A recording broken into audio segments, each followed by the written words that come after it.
स्वागत है आप सभी का द न्यूज़ 15 में। और मैं हूं आपके साथ शिवानी मांगवानी। हम रोज आपके लिए सहारा से जुड़ी महत्वपूर्ण जानकारियां लेकर आते हैं। तो आज और नई जानकारी देने के लिए हमारे साथ जुड़ रहे हैं इंद्रवर्धन राठौर, जो कि सोशल एक्टिविस्ट हैं। तो सर, बहुत बहुत स्वागत है आपका। धन्यवाद। इंद्रवर्धन जी, अभी क्या हालात हैं गुजरात में सहारा को लेकर? जैसे कि सहारा ने हजारों निवेशकों का जो पैसा नहीं दिया है, तो उसको लेकर क्या कंडीशन बनी हुई है गुजरात में?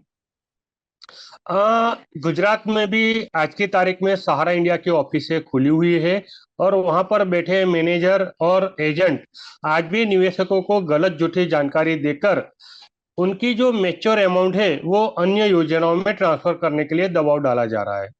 लेकिन ये जो धोखाधड़ी है वो न सिर्फ निवेशकों के साथ लेकिन प्रशासन के साथ भी सहारा इंडिया कर रहा है। जो निवेशक धोखाधड़ी की शिकायत लेकर पुलिस प्रशासन के पास जाता है तो वहां पर भी सहारा इंडिया के अधिकारी गलत झूठी जानकारी देकर सुप्रीम कोर्ट में केस चल रहा है। सेबी के पास पैसा जमा है और इस तरह से निवेशक की शिकायत पर सही जानकारी देने की बजाय गलत झूठी जानकारी देकर प्रशासन को भी बेवकूफ बनाया जा रहा है। और इस तरह से गुजरात में भी सहारा इंडिया की धोखाधड़ी धड़ल्ले से चल रही है। इंद्रवर्धन जी, कितना पैसा बकाया है गुजरात के लोगों का जो कि सहारा नहीं कर रहा है? मेरे अंदाज से कम 2 से 3 हजार करोड़ का अमाउंट जो मैच्योर हो चुका है जी वो अमाउंट अभी तक नहीं मिला है। जी। बाकी ऐसे तो बहुत सारी योजनाओं में पैसा जो इन्वेस्टमेंट किया गया है जिसका मैच्योर पीरियड नहीं हुआ है, तो ऐसी तो बहुत सारी अमाउंट है। और ये एक बहुत बड़ा फ्रॉड है, न सिर्फ गुजरात के लिए लेकिन ये देश का एक बहुत बड़ा फाइनेंशियल फ्रॉड है, ऐसा मेरा मानना है।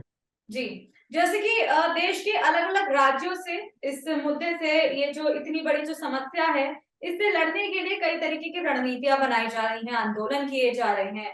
तो आपकी ओर से, यानी कि गुजरात की ओर से, क्या कुछ नई रणनीति बनाई गई है इस जो समस्या से जो निवेशक जो है जूझ रहे हैं, वो किस तरीके से इससे बचने के जो बचाव है वो क्या रणनीति बना रहे हैं? क्या कोई संगठन बनाया गया है आपकी ओर से? 2010 में मैंने एक संगठन बनाया था रंग दे बसंती नाम का, जो न सिर्फ सहारा इंडिया की धोखाधड़ी के खिलाफ लेकिन देश दुनिया में जो कुछ भी गलत हो रहा है उसके खिलाफ आवाज उठाने के लिए रंग दे बसंती नाम का ग्रुप बनाया था। और मेरा एक ही मकसद था, सहारा इंडिया के द्वारा निवेशकों के साथ जो धोखाधड़ी किया जा रहा है उसको कानूनी रूप लेकर उनके कानूनी तौर पर लड़ाई किया जाए। यानी कि सहारा अधिकारी और लखनऊ में बैठे सुब्रत रॉय, सपना रॉय, ओपी श्रीवास्तव के खिलाफ धोखाधड़ी की एफआईआर होनी चाहिए। आईपीसी 420, 406, 409, 120 बी के अंतर्गत एफआईआर दर्ज किया जाए। और इसके चलते वडोदरा में 2018 में सहारा क्यूसॉप यूनिक प्रोडक्ट रेंज लिमिटेड के खिलाफ एफआईआर दर्ज की गई, जिसमें मेन आरोपी सुब्रत रॉय, सपना रॉय, ओपी श्रीवास्तव सहित 18 सहारा अधिकारी थे।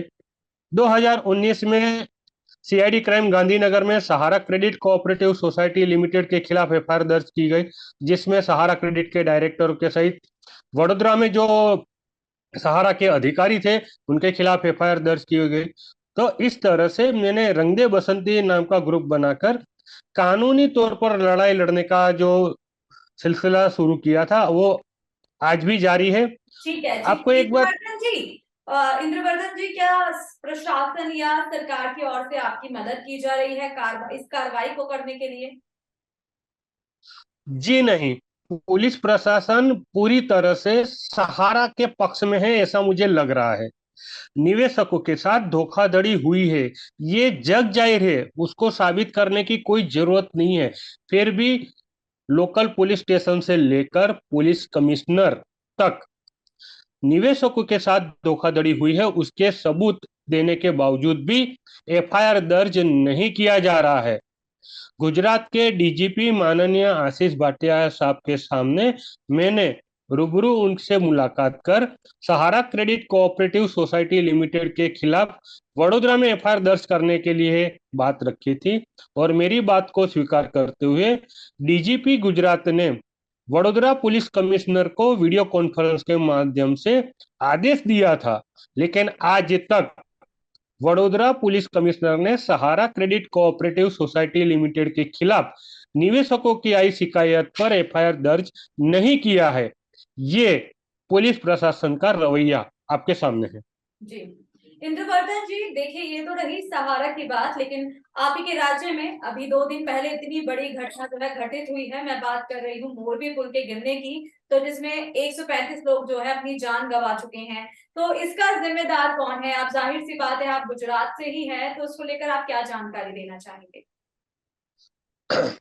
सबसे पहले तो 30 अक्टूबर 2022 को मोरबी में जो झूलता पुल था उसके ऊपर जो सैलानी गुजरात के लोग गए थे, और जो पुल प्रशासन सरकार के भ्रष्टाचार की पोल खोलता हुआ ये पुल टूट गया और उसमें 134 लोगों की मौत हो गई है।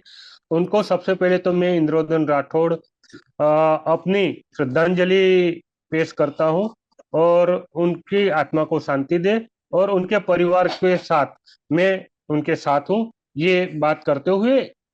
सही में ये जो दुर्घटना है वो एक्ट ऑफ गॉड नहीं है, ये भगवान का किया कराया नहीं है, ये गुजरात के भ्रष्ट अधिकारियों की मिलीभगत से यह कांड किया गया है, 134 गुजरातियों को मौत के घाट उतारने का।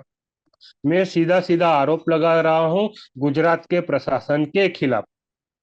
ये उन्होंने सिर्फ और सिर्फ अपने निजी स्वार्थ के चलते यह जो पुल था जिसका रिनोवेशन करना था, और रिनोवेशन के बाद तय समय सीमा में पब्लिक के लिए खोलना था, लेकिन कुछ भ्रष्ट अधिकारियों की मिली भगत से यह पुल जो कम लागत में उसका रिनोवेशन होना चाहिए था, जिसकी बजाय 2 करोड़ रुपए की लागत से इसको रिनोवेशन किया गया, लेकिन रिनोवेशन के नाम पर सिर्फ और सिर्फ जो वहां पर जो पैदल चलने की जो पगडंडी थी जो लकड़ी की थी, तो उसकी बजाय वहां पर एल्यूमिनियम की सीट लगाई गई है।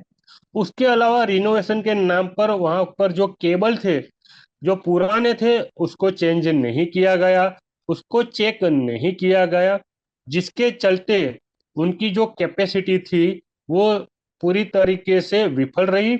और यह कहा जा रहा है प्रशासन की ओर से कि उस दिन अधिक मात्रा में लोग पुल पर आ गए थे, जिसकी वजह से यह पुल टूट के गिरा हुआ है और 134 लोगों की मौत हो गई, लेकिन ऐसा इंद्रवर्धन जी, नहीं है। देखिए अगर अधिक लोग इकट्ठा हुए हैं तो जाहिर सी बात है उनको परमिशन दी गई है, क्योंकि उनको बिल्कुल। पब्लिक को इकट्ठा करना तो उनके हाथ में था कि वो कितनी पब्लिक को वहां पे अलाउड करते हैं रोकना। तो उसको लेकर आप क्या कहेंगे? गुजरात विधानसभा का चुनाव 2022 का चुनाव जल्द ही डिक्लेयर होने वाला था, इसीलिए सत्ताधारी पक्ष ने चुनाव में अपना फायदा देखने के लिए यह जो पुल है उसको बिफोर डेट, इसका दिवाली से पहले उद्घाटन कर दिया, ताकि लोग आए और ये सत्ताधारी पक्ष के द्वारा किए गए तो विकास आप के दावों की। गुजरात चुनाव से जोड़ रहे हैं और आप सीधा सीधा जो है आरोप लगा रहे हैं कि ये गुजरात चुनाव की वजह से ऐसा उनकी ओर से जानबूझकर किया गया है। बिल्कुल सही बात है, मैं सीधा सीधा ये आरोप लगा रहा हूं कि गुजरात चुनाव के मद्देनजर यह पुल का रिनोवेशन जल्द से जल्द किया गया, उसमें लापरवाही बरती गई और दिवाली के समय में इसका उद्घाटन करके लोगों के लिए खोल दिया गया। लेकिन यह भी देखने में आया हुआ है कि ये मुफ्त में नहीं था, वहां पर ये पुल पर जाने के लिए बड़ों के लिए 17 रुपया और बच्चों के लिए 12 रुपये का टिकट भी चार्ज किया जा रहा था।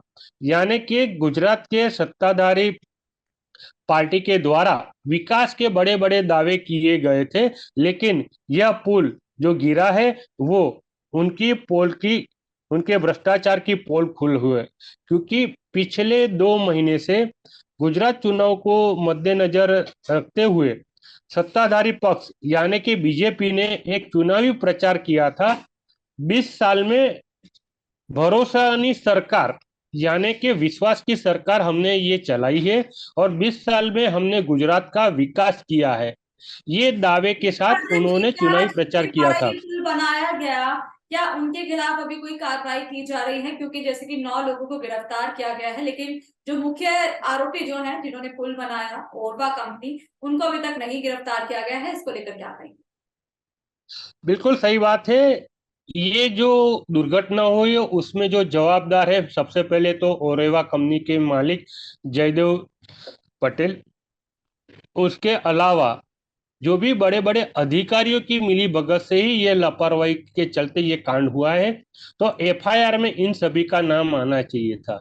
लेकिन गुजरात पुलिस ने एक बार फिर लिपापोती करते हुए वहां पर जो गार्ड था उसका नाम आरोपी में शामिल किया गया है। वहां पर जो ऑफिस खोल के जो टिकट बेच रहा था उसका नाम शामिल किया है एफआईआर में। यानी कि बड़ी मगरमच्छ को बचाने की कार्रवाई की गई और छोटी मछलियां, मेरा ये मानना है कि उनका ये पुल गिरने में कोई रोल नहीं था, उनको आरोपी के तौर पर एफआईआर में नाम दर्ज किया गया, उनकी गिरफ्तारी की गई है, ऐसा मुझे लग रहा है। तो ये तो रही मोरबी पुल की बात। वहीं अब सहारा की ओर भी रुख कर लेते हैं। जो भी हमारे जो दर्शक जो सहारा के लिए जो बने हैं, हमारे साथ जुड़े हुए हैं डेली अपडेट हमारी जानने के लिए, तो आप उनको क्या संदेश देना चाहेंगे हमारे चैनल के माध्यम से? सबसे पहले तो सहारा निवेशक और सहारा के एजेंट, उनके सामने सहारा इंडिया की धोखाधड़ी जग जाहिर हो चुकी है और अब वो सहारा इंडिया के मुखिया सुब्रत रॉय के कहने पर, दावे पर, सहारा के मैनेजर की झूठी बातों पर भरोसा मत करें। क्योंकि एक गुजराती कहावत है, भरोसा नहीं भैंस पाड़ो जने। यानी कि अगर आपने किसी पर भरोसा किया तो निश्चित ही आपका बंटाधार होना निश्चित ही है। इसी तरह से सहारा इंडिया पर भरोसा करना बेवकूफ़ी होगी। अगर आपका निवेश किया गया पैसा सहारा इंडिया से वापस लेना है तो आपको कानूनी तौर पर कार्रवाई करनी पड़ेगी।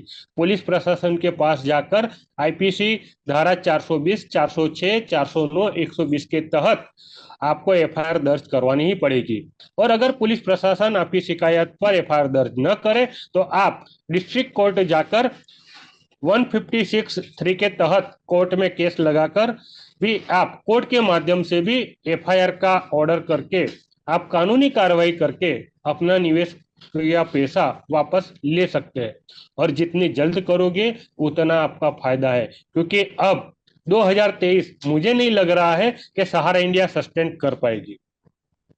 ठीक है इंद्रवर्धन जी, हम कोशिश करेंगे कि ये जो आपने जो शब्द कहे हैं, ये जरूर जो जनता ये वीडियो देख रहे हैं उन तक पहुंच सके। और हमारा प्रयास भी यही है कि जो आप जैसे जो लोग हैं उनकी आवाज ना दबे और उठाई जाए। हमारा चैनल का जो जो एक मुद्दा है, जो हमारा जो लक्ष्य है, वो यही है कि हम आप लोगों की जो आवाज है वो जनता तक, सरकार तक पहुंचाए, ताकि आपको बहुत जल्द तक इंसाफ मिले। तो बहुत बहुत शुक्रिया इंद्रवर्धन जी, हमें इतनी महत्वपूर्ण जानकारी देने के लिए।